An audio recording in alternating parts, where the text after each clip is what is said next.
Hi guys, so welcome to week 2 of using Zoom in our learning environment.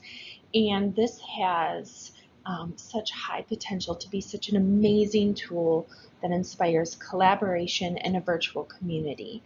But because of these awesome capabilities that this tool has, we wanted to take a second to do some continued orientation about Zoom and really talk about the expectations that we have set for ourselves as teachers and we as a whole learning environment and students have set for one another as well. So let's continue to learn more about Zoom together.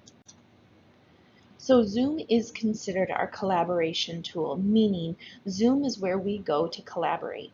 That means connecting with teachers, chatting with other learners and people in our learning environment to help increase that collaboration during the school day.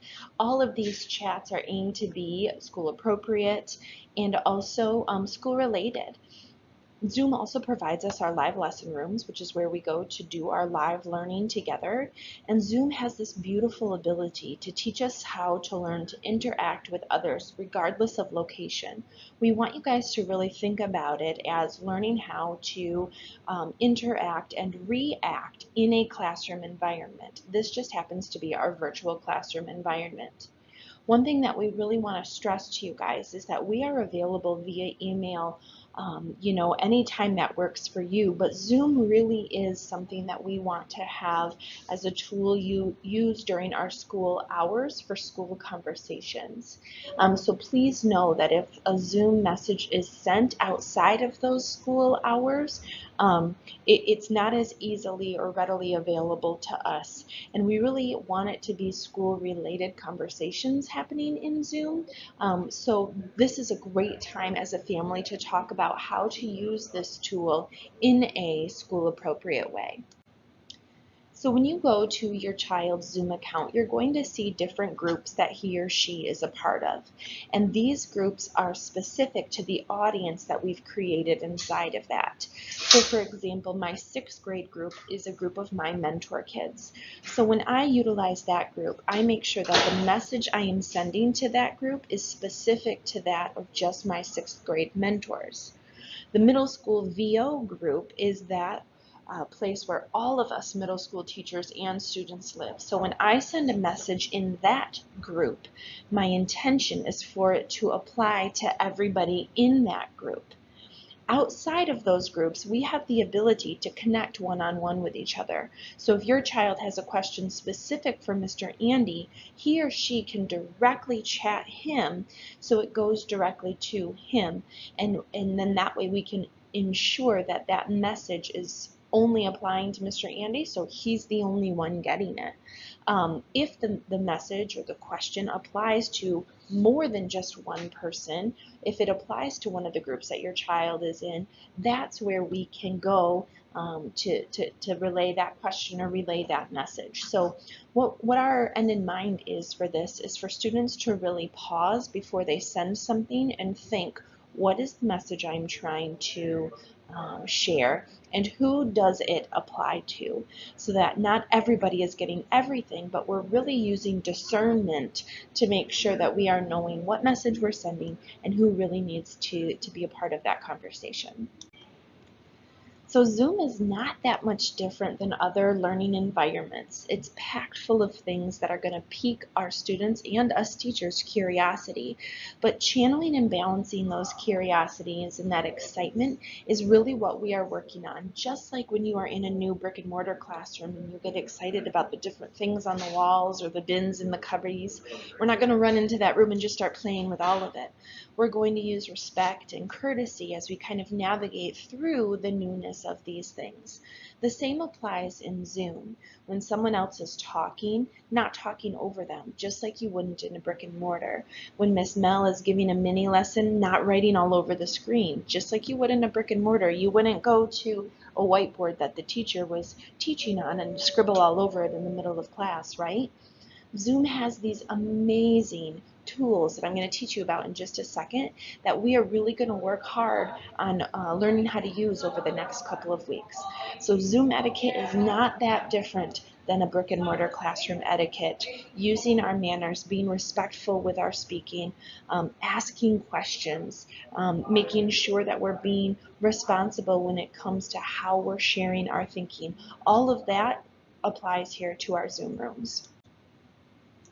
So who do I chat and when? This is kind of what we began talking about. If you have a direct question for a teacher, chatting with that teacher one-on-one is the perfect avenue to get your questions answered. If you have something that applies to your whole live lesson group, taking that question to that class's live lesson is a great place for that to happen. Just like in a brick and mortar, you wouldn't probably ask the science class a social studies question. So really using discernment on who do I chat with and when. If they're not a part of your learning environment, then you probably wouldn't send them a chat. If they're not your teacher and you don't have a question for them specific to what they teach, then you probably wouldn't utilize that chat. So again, really using that filter and making sure we're being responsible with our words and how we're spending our time online is what we're trying to do here. And of course, we need your parents' help as well to have these healthy conversations about what it means to be responsible and respectful, both in Zoom and just in collaboration with others in general.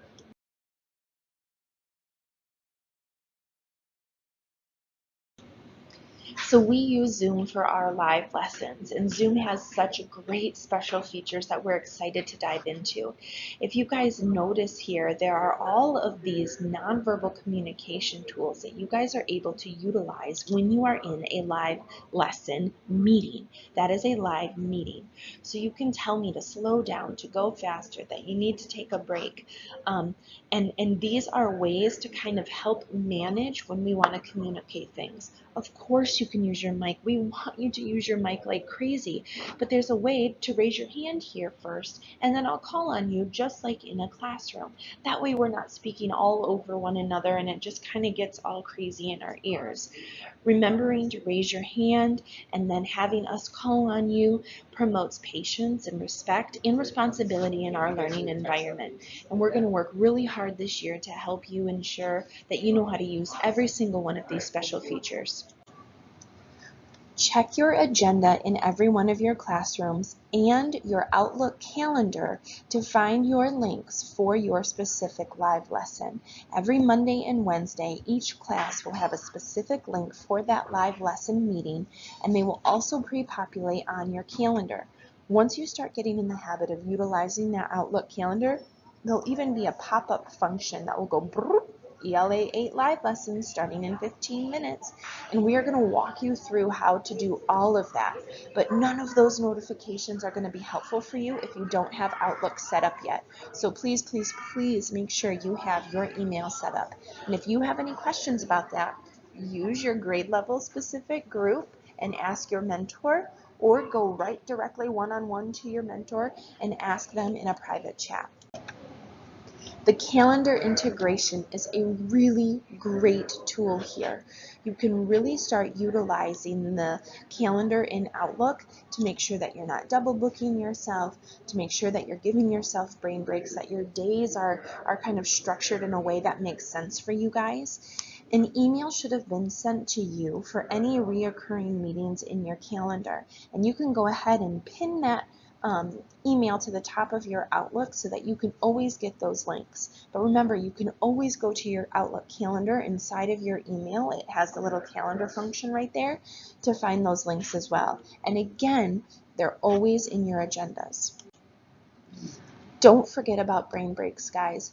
We've built this schedule with you in mind, with what's best for your mind, with what's best for your body, and it is so important to get off of the computer, walk around, take a little break. Don't use it to just continue chatting with others that you've already been chatting with, and really make sure you're giving your brain and your body what it needs. We can see every chat that you have, even if we are not a part of that chat. We can see when you're chatting with others. We can see files that are being shared. We can see links that are being copied and pasted.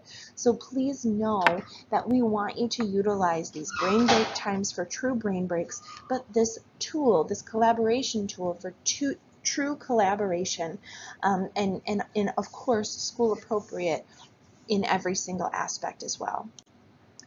Coming later this week is going to be an additional training video like this that is all about how to set up Zoom with proper notification settings so it can really give you what you need as far as muting certain messages, making sure that you are alerted about certain messages or certain themes. So be looking for that coming up, and as always, let us know if you have any questions. Thank you.